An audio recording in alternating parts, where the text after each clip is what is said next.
Hi everyone, welcome to today's live group tutorial for GCSE Physics. Today's session, as you can see, is on electrical energy transfers. So if you're joining us for the first time for one of these live tutorials, welcome. You can use the chat function throughout to ask any questions, whether that's questions for our tutor on anything you might want clarifying on, or whether that's questions for me more widely about the online school. So today's session will be led by one of our top tutors, Preshayla. She studies physics at Loughborough University, and this is her fourth year as a tutor, so lots of experience. So it should be a great session today. The session will run for 1 hour, so it will finish at 3 p.m. And there'll be a chance to ask some questions at the end. So what we're running through today is understand and apply several equations that relate power to energy, so roughly 15 minutes on that. Then Preshayla will go through understanding what the function of the national grid is and how it works. Then she'll go through some exemplar questions, and then, as I said, time for questions at the end. So if you're all ready, Preshayla, then let's kick off. Cool. So as Tilly said there, today we're going to be talking about electrical energy transfer and how that relates to power and all the different equations that we can use to calculate power and energy. So starting off, we have power. Now, power can be calculated in two different ways with two different equations.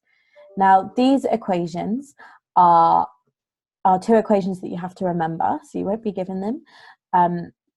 So it's very important that you understand what each of the components of the equation mean. So we have power equals current, which is I, times voltage, which is V, and power equals I squared, so current squared, times resistance. And you can get this equation here from this equation here, and you just need to use V equals IR. So for those of you who might want to, after the webinar, you can work out how to get this equation from these two equations. Okay, so they are the two equations that kind of govern power, and we need to be able to use them in the application of circuits and circuit diagrams. Okay, so energy transfers in everyday electrical appliances. So what that means is taking a kettle, an oven, a toaster, usually stuff that's in your kitchen. It might be your clock in your bedroom, it might be a lamp in your bedroom. So what we're talking about is stuff that we can plug into the wall, stuff that we can plug in to mains electricity to help us understand what energy transfers are going through these electrical appliances. So the amount of energy that an appliance transfers depends on how long the appliance is switched on for and the power of the appliance. So if the appliance is switched on for a longer amount of time, it's going to emit much more energy. And the same for if the appliance has a higher power rating, it's going to emit much more energy. Okay, so what I'd like you to have a little think about now is a type of energy transfers that we have in kitchen devices. So stuff that you use in your kitchen, a kettle, a radiator, you might use a fan in your bedroom. Have a think about the different type of energy transfers that go on in these appliances. Okay, and think about the different types of energy stores that we have. So we have kinetic, we have thermal, we have light, we have sound, we have gravitational.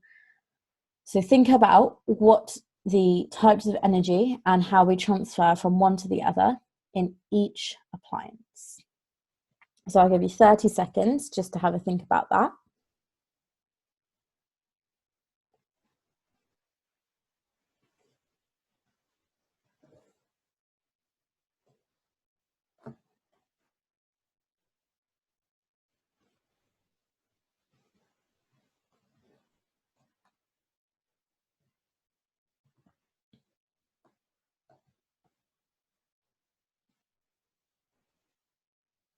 Okay, so the energy that is transferred in a kettle, well, first of all, we have to plug the kettle into the wall.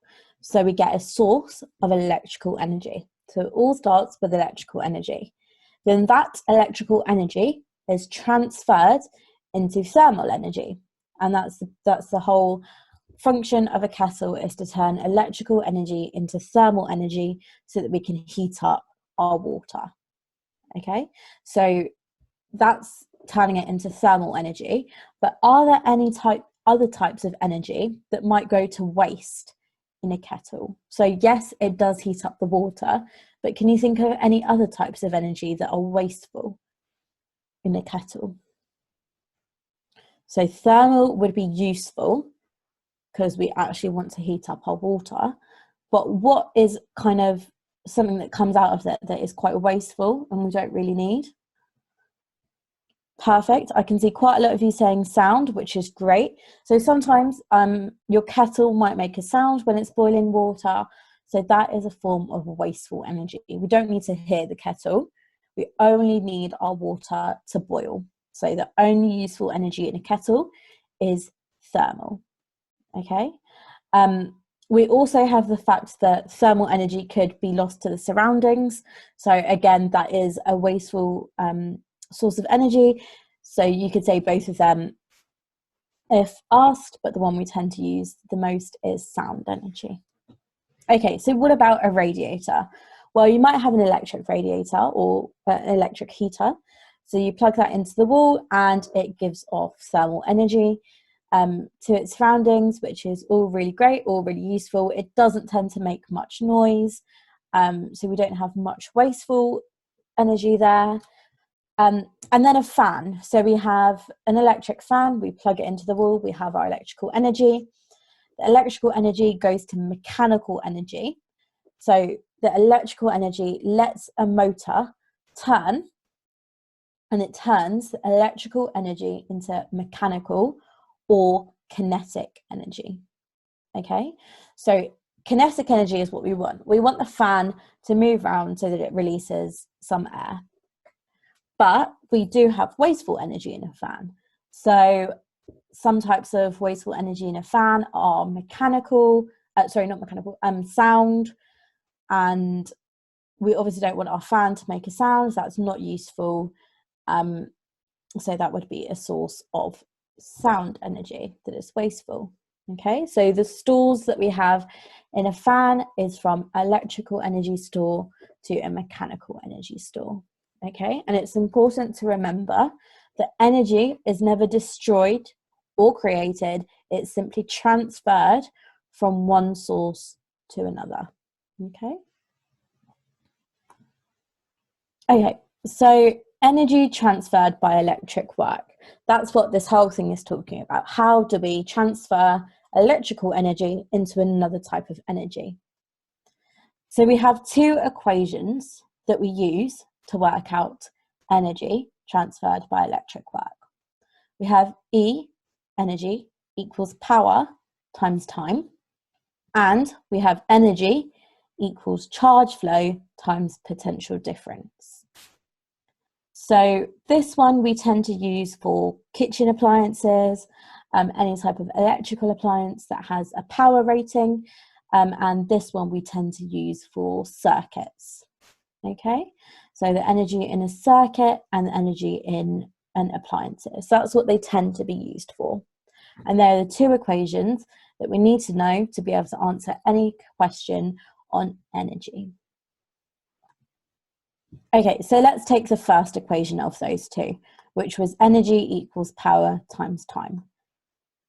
So how do we relate energy, power, and time? Well, energy is power times time, where energy is measured in joules, power is measured in watts, and time is measured in seconds. Okay, so we have these things called power ratings. And you might have heard of a power rating before, but it's on most of the appliances that we find in our homes. So your microwave will have a power rating. You might have a 8,000 watt power rating microwave. You might have a 1,200 power watt microwave. Okay, so each appliance has a power rating. Now, what this power rating tells us is how much energy that appliance transfers per second. So a power rating of 12,000 watts or 12 kilowatts means that the appliance transfers 12,000 joules of energy per second from one store to another. So if we take the example of an electric oven, we know that the electrical energy of 12,000 watts is transferred into thermal energy at a rate of 12,000 joules per second. Okay, so that's what a power rating means. And you can see that we've got lots of different appliances here. So we have a clock, which only takes up 10 watts of power, and you can see that they kind of go up in power rating, which makes sense. An electric oven would definitely use more power than a lamp. So that's what the power rating tells you. Power ratings sometimes are in watts, but they tend to be more in kilowatts. Okay, so make sure you know how to convert from watts to kilowatts. If you don't, going from watts to kilowatts divides by 1,000, and going the other way, we times by 1,000. Okay, so kilowatts are a unit that is often used in this topic of the GCSE. It's not always watts, it's sometimes kilowatts. So we need to be confident on how to transfer from one type to the other. Okay, so a quick little practice question to make sure that you've understood that. How much energy is transferred when a 50-watt light bulb is turned on for 10 minutes? So I'll quickly go back to the equation sheet. So you can see that the equation we need to use is E equals power times time.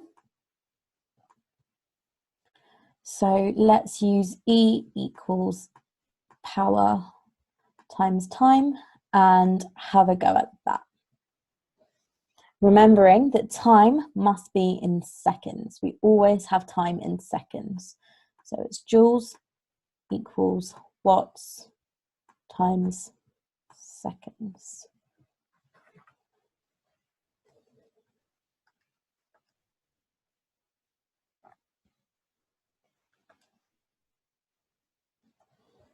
Okay, cool. So I can see some 500s and some 30,000.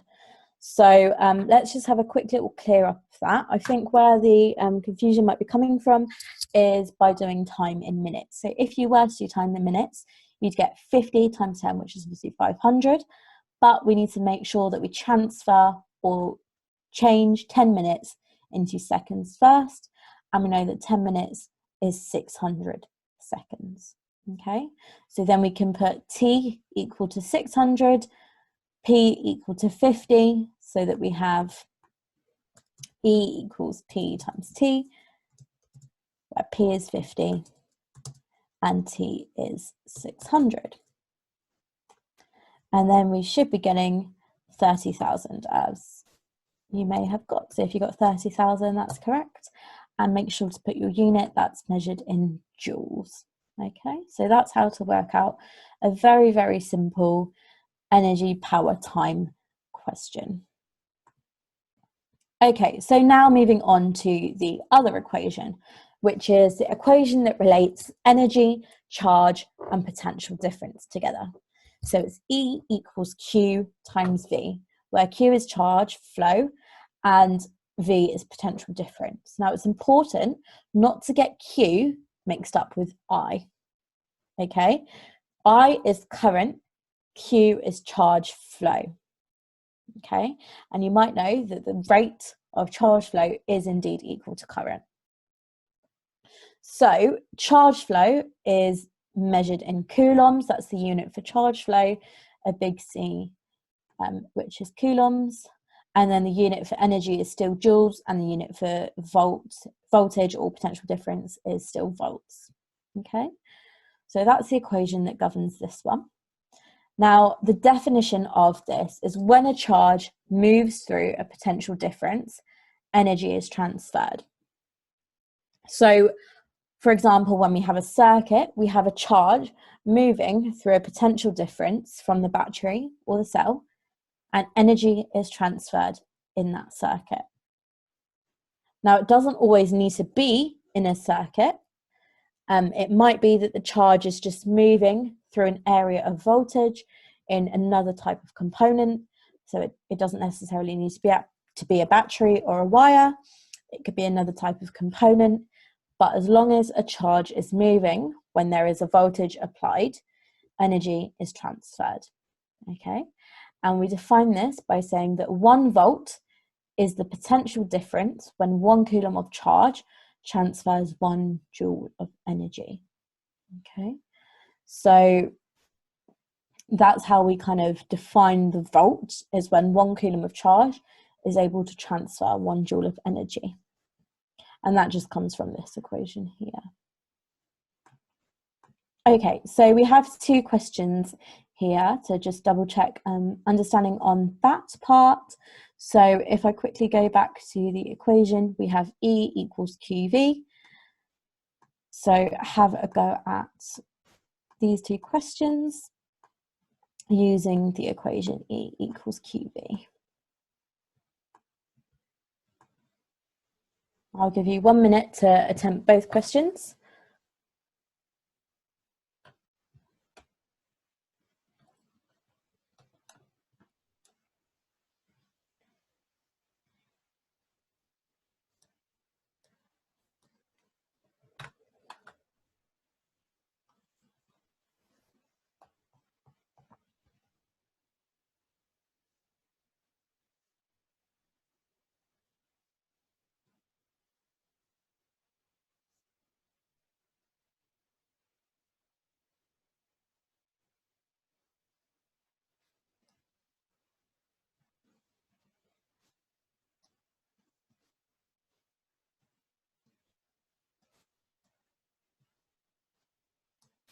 Okay, so I can see loads of you putting in the correct answers, which is great. So E equals QV. So first of all, we're trying to find the potential difference. Now, if we're trying to find the potential difference, we need to rearrange this equation. So we can divide both sides by Q, and therefore we get E divided by Q equals V. Okay, now E, we've been told, is 4 joules, and Q is 2 coulombs. So we need to do 4 divided by 2, which is 2. So if you got 2 volts as the potential difference, the answer to question 1, you were correct. And now let's do the second one. How much energy is transferred? Well, we don't need to rearrange our equation. We can just do E equals 3 coulombs. So that's the charge flow, 3 coulombs, times by a potential difference of 6. So when we times 3 by 6, we get 18, and that's measured in joules. Okay, so if you got 2 and 18, well done, that's correct. Okay, so we'll just quickly go over those 2 equations that we've just learned. E equals power times time, E equals QV. Okay, so power times time is used for appliances usually, and QV equals QV is used for circuits, and when a charge is moving through a voltage. Okay, so moving on, we have this thing called the national grid. Some of you might have heard of it. It's basically the way that we get energy and power into our homes. Okay, so power is transferred to homes from power stations. You might have seen the power station and the big cable lines, using the national grid. So it's basically a system of cables and these components which we call transformers. Okay, and don't worry, we'll go on to talk a bit more about transformers later, but what you need to know for now is that they're a little component that we use to efficiently transfer power. Okay, so transformers and cables make up the national grid. Now we have 2 types of transformers. One is called step up, and one is called step down. Step up transformers are used to increase the potential difference. So kind of makes sense, step up, increase, we want to increase the potential difference. Okay, so we use step up transformers from the power station to the transmission cables. So the power station creates a certain amount of potential difference. Then it goes through a transformer, which makes the voltage much bigger and puts it through the cables. So we have a very high voltage going through the cables. The other type of transformer we have is a step down transformer. And you can imagine that these are used to decrease the voltage to a much lower value. So we use step down transformers when the cable comes into our homes. Okay, so we don't want a really high voltage in our homes. We need a step down transformer to take that voltage down into a much lower value. Okay, so for domestic use, that would be 230 volts. So if you didn't join us yesterday, mains electricity, or the voltage that kind of comes out of your socket, is always 230 volts. Okay, now that's just for the UK. In the UK, the potential difference that will come out of a socket is 230 volts. So just to recap, step up transformers increase the voltage or potential difference, step down transformers decrease it.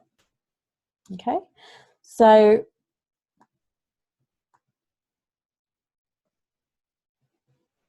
we'll just quickly go through what transformers are. So this is a transformer.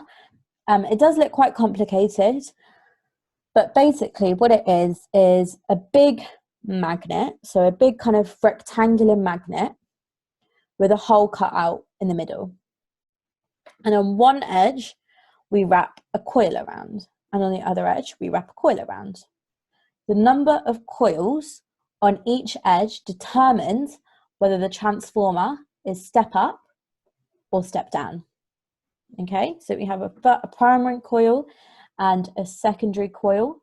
This is a big fat magnet here, and we have an AC input and an AC output. And again, if you weren't here yesterday, you might not know what AC means. AC basically just means alternating current. Okay, so it's not our standard direct current that we get from batteries and cells. Alternating current is made in power stations, and it's what comes out of our sockets. Okay, so if you were here yesterday, you might remember me talking about AC can only be kind of made from magnets and in power stations. So this is how it's made, using transformers. Okay, don't worry too much about the kind of structure of transformers, what they look like. Don't worry about that. All we need to know is that transformers are used in conjunction with cables in power stations to get power to our homes. Okay, so why is the national grid an efficient way of transferring energy? Why do we think it might be efficient? Well, we know that we use transformers. We use transformers to get a really, really high voltage. Okay, so if we have a really, really high voltage, and I'm going to come back to this equation. If we have a very high voltage, will the current be very high or very small? What do we think? Put your answers in the chat. Will the current be very high or very small? And the resistance is constant.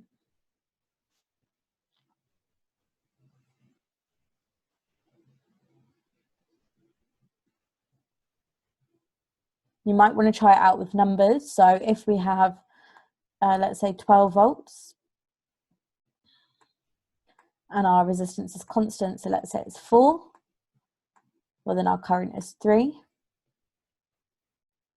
But if we make our voltage higher, let's say 24, and our resistance is still 4, our current goes up.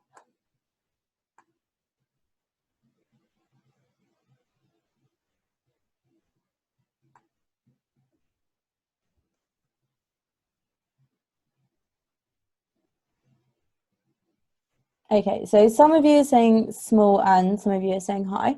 Well, actually the resistance, if it was constant, the voltage would go up and therefore the current would also go up. But in our cable lines and in our power stations, if we do have high currents, we waste a lot of energy. Okay, so high currents waste energy. So we want to try and avoid high currents where possible.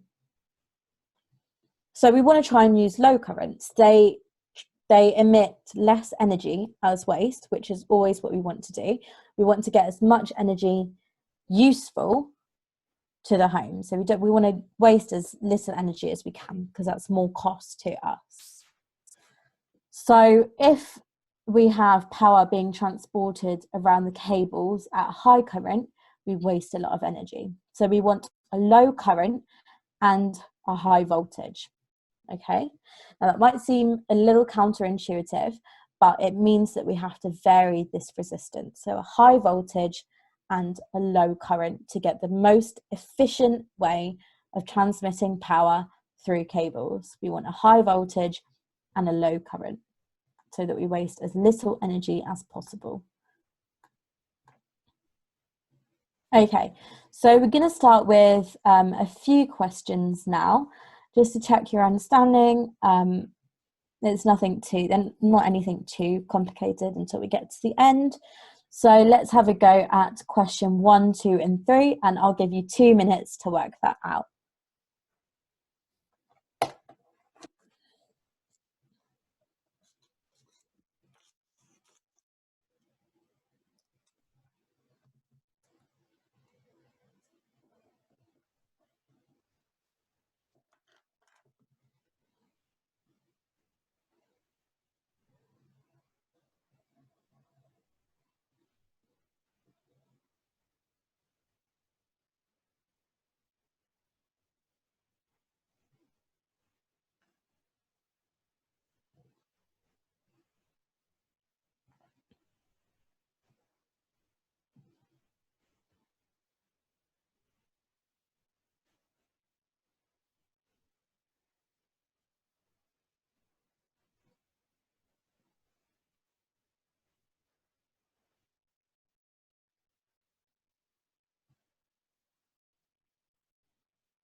Okay, so I can see quite a few of you pinning some answers in the chat, which is great. I'm just going to quickly answer a question that we've had. So why do we need to step up the voltage? Well, stepping up the voltage allows the voltage to go at a high voltage through the cable lines. And if we have a high voltage, that means we have a low current. And when we have a low current, we waste as little energy as possible. So we need to step up the voltage in that way. Okay, now let's have a look at your answers. For the first one, a step down transformer lowers the voltage. So first one is kind of out of A and B. A step down transformer always lowers the voltage, and because it lowers the voltage, it increases the current. Okay, So don't get too hung up on applying V equals IR to here. What we need to know for transformers is that it's kind of the opposite. So if it lowers the voltage, we increase current. And if it raises the voltage, we decrease current, okay? And that's what we're doing in a step-up transformer. In a step-up transformer, we're raising the voltage so that we can decrease the current and have a small current coming through our cable lines, and therefore waste as little energy as possible and reduce the costs for us. Okay, so the second question was, what power is transmitted by a 5 amp current through a 10 ohm resistor? So this one was right at the beginning. You've got to cast your mind back to right at the beginning when we went through the two power equations. So they were power equals IV and power equals current squared times resistance. So well done if you managed to remember them. Don't worry if not, because we did it right at the beginning of the lesson. So you needed to use the equation P equals I squared R, because we have I, which is 5 amps, and R, which is 10 ohms. And so if we put this into the equation, we're trying to find power. So we have that power equals 5 squared times 10. So I've just done a kind of up arrow 2, that means squared. So power therefore equals 25 times 10. So power would be 250 watts. Okay, so we can see here that power is being transmitted through a resistor. So that's another instance on how power can be transmitted, because we have a charge moving through a potential difference. Okay, now what is the entire system called that links power stations and transmission lines to consumers? So what is the whole system called? Well done if you wrote National Grid. That's the entire system's name, okay? And the National Grid uses transformers in it to help us get an efficient power transfer. Okay, great. So we'll move on to the next lot of questions now. So this one is, how much energy is transferred in 10 seconds with a current of 13 amps and a potential difference of 230 volts? So you're going to have to use two different equations in this question here. So I'll give you a minute to have a think. Actually, I'll give you 2 minutes to have a think about what this might be, because it is a little bit tricky, because you have to use two equations together.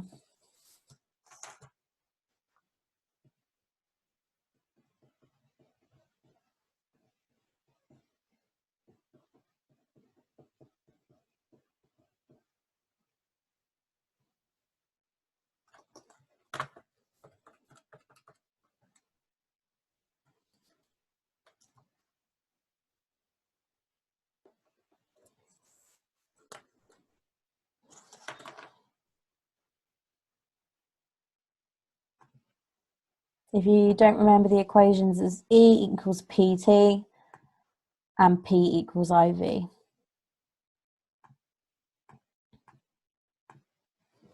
So E equals PT and P equals IV.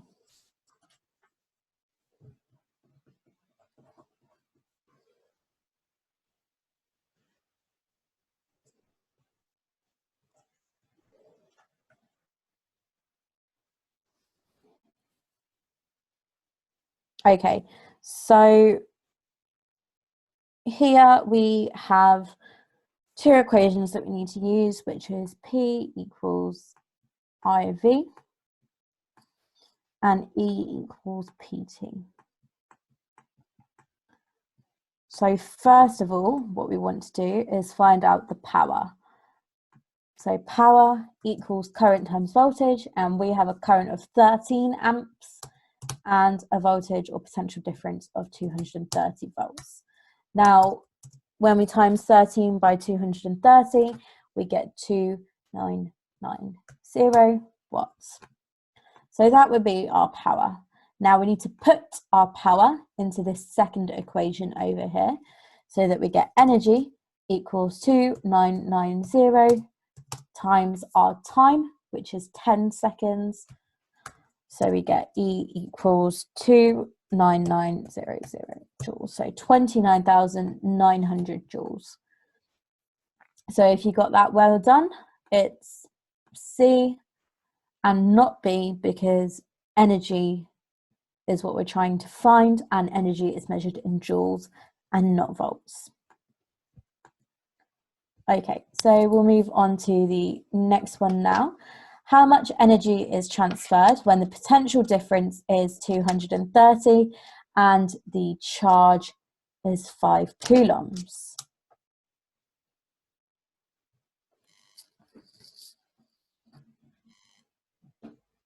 So how much energy is transferred when the potential difference is 230 volts and the charge is 5 coulombs? And if you need to have a refresher about the equations, E equals charge flow times potential difference. So E equals Q B.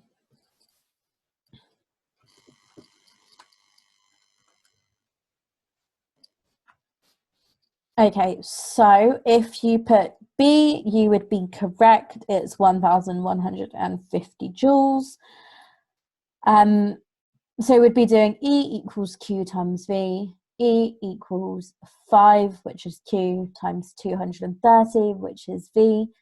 5 times 230 is 1,150. And it would be joules, not watts. Energy is measured in joules. Power is measured in watts. So if you got that, well done. Okay, now we've got a slightly different one here. It's being represented in a graph. So we have a bar chart showing the power of 3 different electric hairdryers. So we have hairdryer A, hairdryer B, and hairdryer C.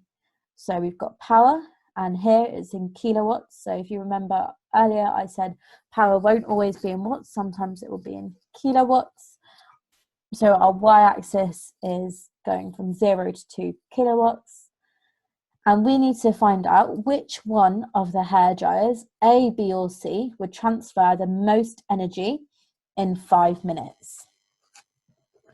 So which one has the most energy using the same time for each, which is 5 minutes. And if you don't remember the equation, it's E equals PT.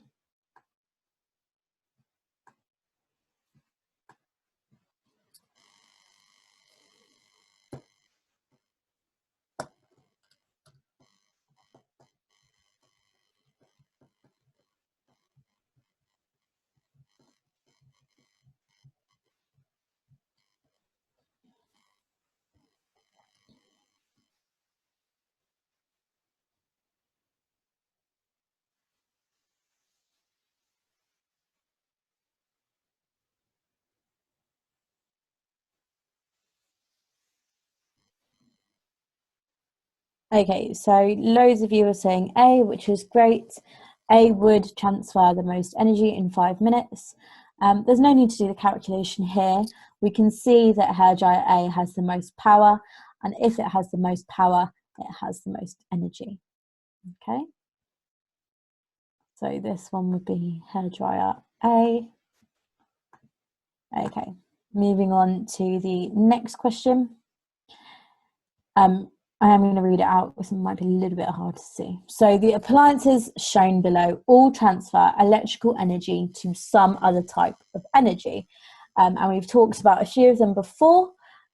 So the vacuum cleaner that we have at the top is designed to transfer electrical energy to kinetic energy. We know that because the main function of a vacuum cleaner is to obviously suck up dirt, which is done by kinetic energy. Now, 3 more of the appliances that we have here are also designed to transfer electric energy to kinetic energy. Which 3 appliances from these 6 here transfer electric to kinetic?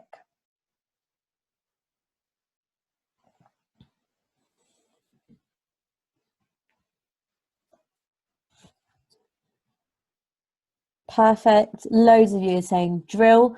That's obviously what the main function of a drill is, to turn a screw or a nail. Washing machine, yes, we do want it to have kinetic energy because we need it to make the water move, we need it to make the drum rotate. And the last one is obviously a fan, which we've already talked about.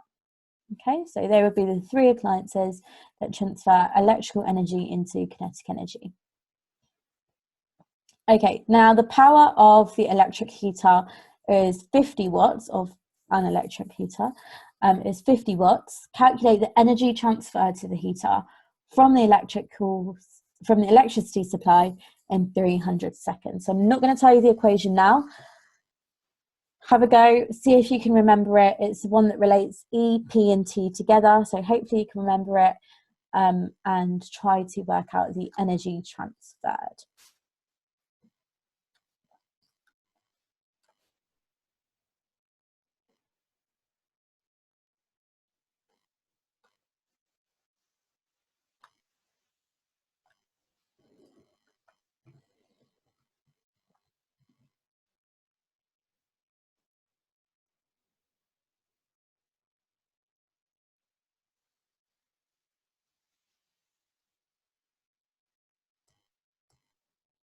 Okay, great. I can see loads of you putting 15,000, which is absolutely correct. We're going to be doing the equation E equals PT.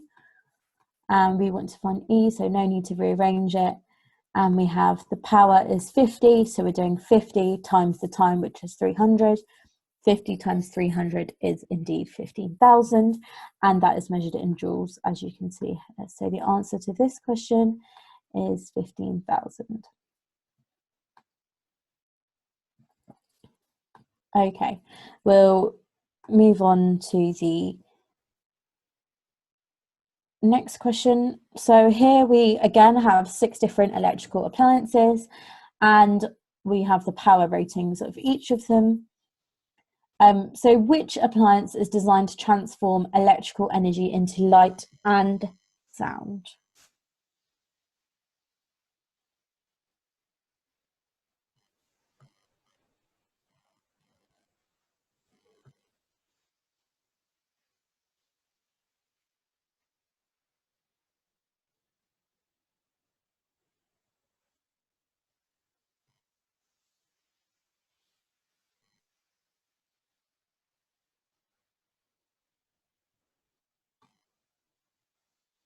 Okay, great. Well done if you said TV. That's absolutely correct. That is the only one that transfers into light and sound. And which 2 appliances transform energy at the same rate?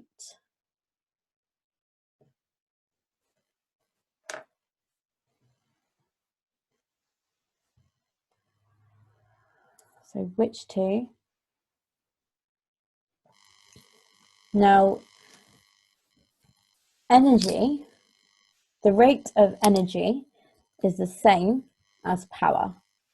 So saying the rate of energy is saying power, because if we look at our equation, E equals PT, if we rearrange it for power, we get E over T is power.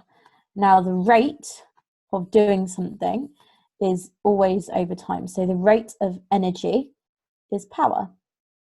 Okay, so the rate at which energy is transferred is the same as saying power. So what this question is really asking is what 2 appliances have the same power, and that would be the sandwich toaster and the hairdryer. So earlier, if you remember, I did say be comfortable with transforming between watts and kilowatts, and that's exactly what you need to do here. We have 1,100 watts and we have 1.1 kilowatts. So it's not obvious at first, but when we see that we have some in kilowatts and some in watts, we can tell that these 2 transform transform energy at the same rate. So they have the same power rating. Okay, so here we have an electric motor. Really quickly, what does a motor transform electrical energy into?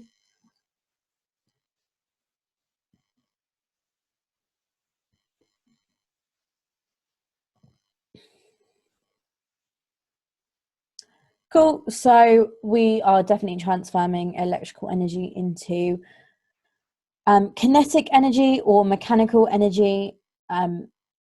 We try to say kinetic energy, it's just a more formal way of putting mechanical energy. And then in an electric motor, some of the electrical energy might be wasted as what two forms of energy? Great, loads of you are saying sound and thermal, that's absolutely correct. Sometimes motors get hot and sometimes we can hear the electric motors, both of which are not useful to us, so they are wasteful energy. Now, what happens to the energy that is wasted by the electric motor? What happens to that energy? Does it just go away? What happens to it?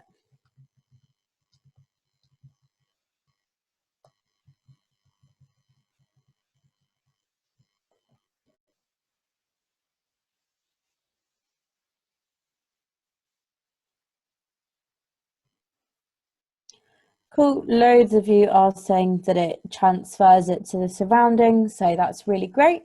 It does transfer it to the surroundings. So it just gets dissipated into its surroundings. Okay, so we have another one here, and it might involve you having to cast your mind back to the beginning. So we have a bulb. At full brightness, its potential difference is 12 volts. Its current is 3 amps. What is the power and what is the unit?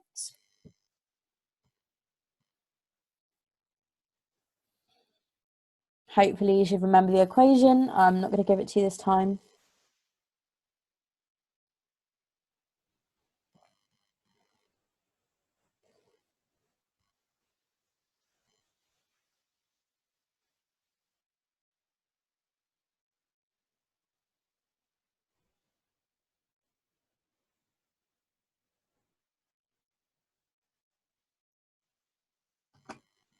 Okay, so we're going to use the equation P equals IV. And I think one of you weren't here for the beginning, so you might have missed it. Power equals current times voltage. So P is power, I is current, and V is voltage or potential difference. So here we have V equals 12 volts, I equals 3 amps, so power equals 12 times 3, which is 36. And hopefully you also got that the unit is watts. Okay, so now we are going to have some questions. So if you guys have got any questions, put them on the chat, put them on the Q&A function, and Tilly's going to send them to me and tell me which ones I need to answer. Yeah, brilliant, guys. Just put anything in the chat, and also, as we've got just over 10 minutes left, if there was anything you wanted Preshayla to go over as well, we can just recap anything from earlier in the session.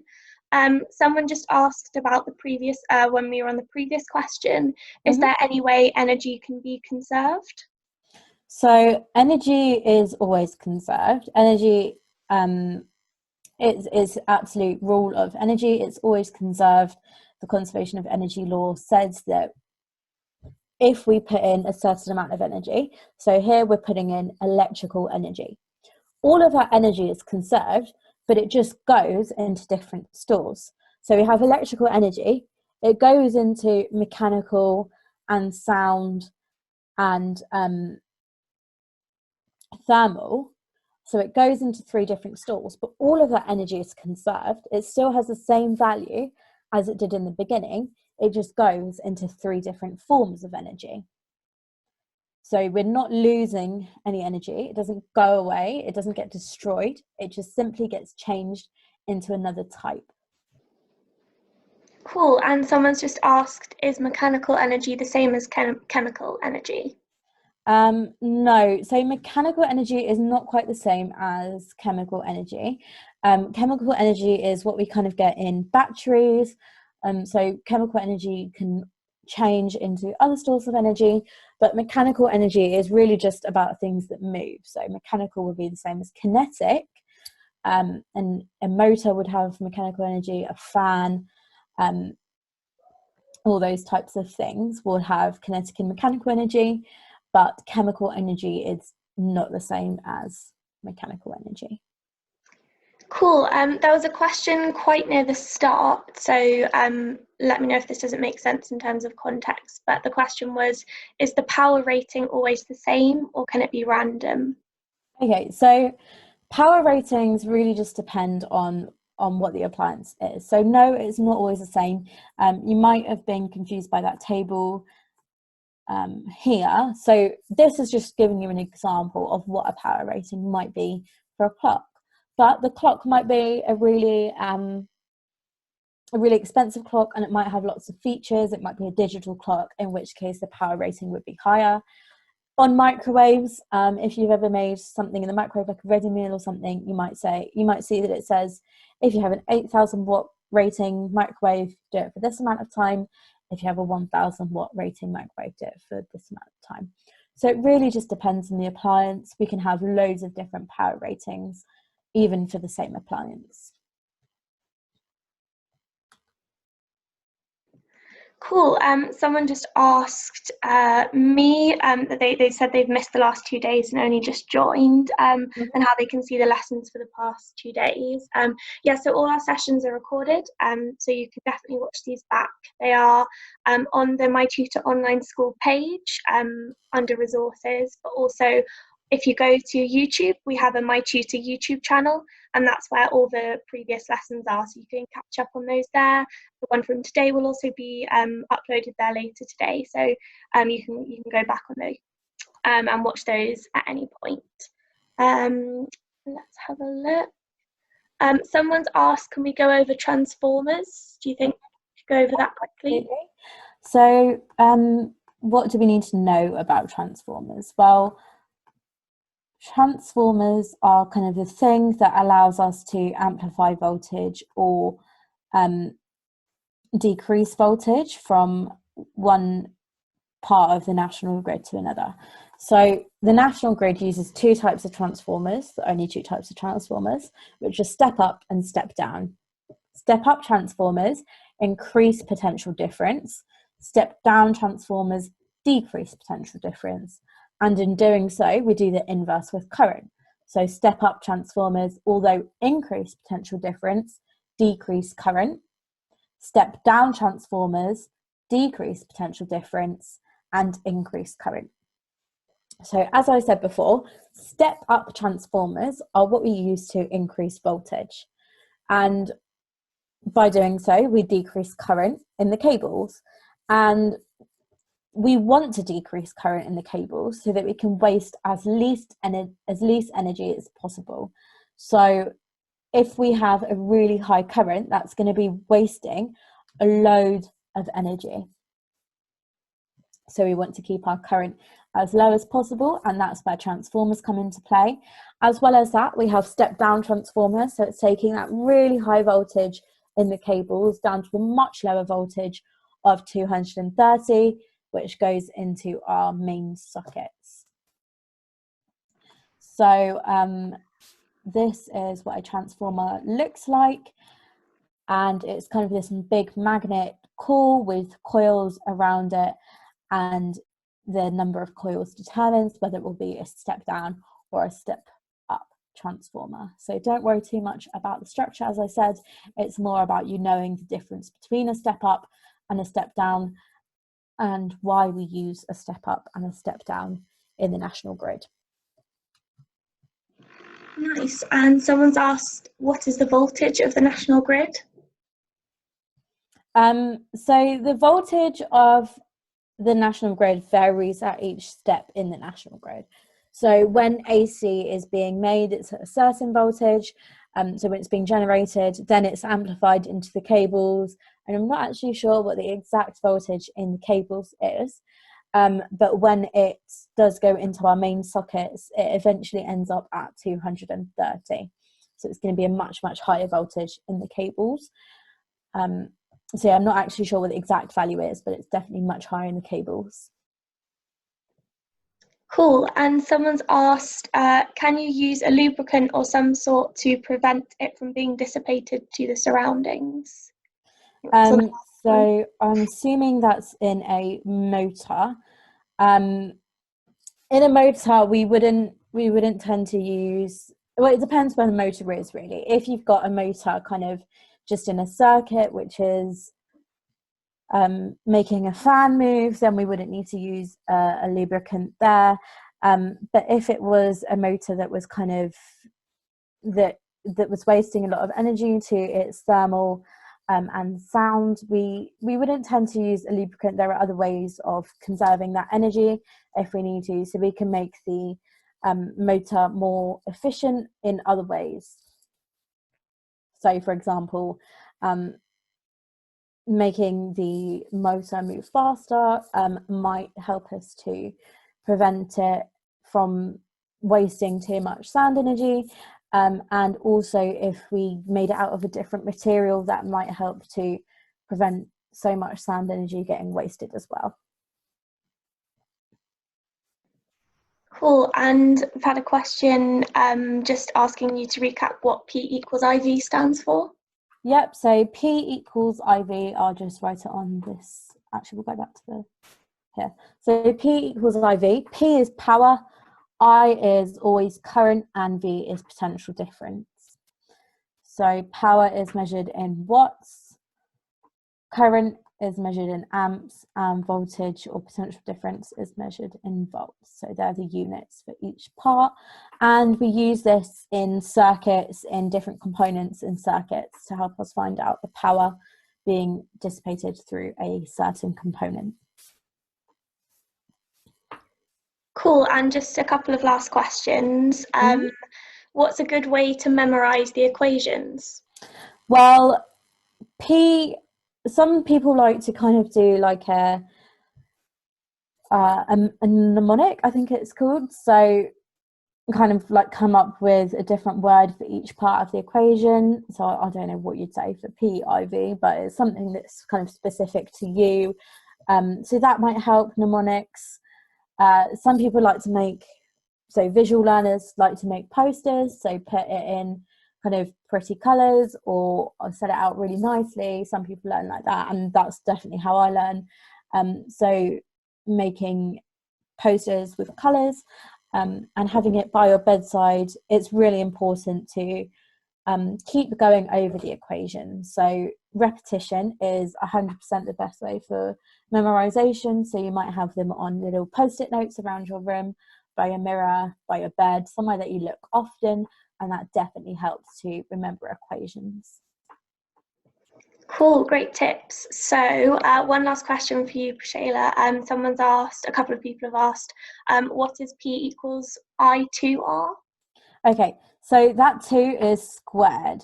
So P equals I squared R. So let's say we have power, we're trying to find power, and we have a current of 4.